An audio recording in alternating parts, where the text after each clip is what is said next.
ako nagpunta na ibang bansa para lang mamulot ng pera. Nagpunta ako na ibang bansa para matupad ko lahat ng mga pangarap ninyo.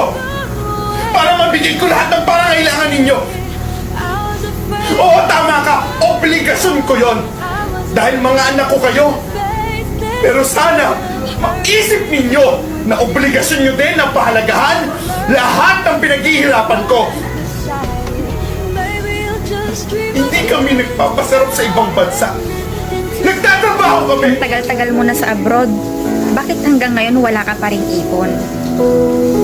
Yan yung mga salitang mahirap ipaliwanag, lalo na kung hindi OFW ang nagtatanong.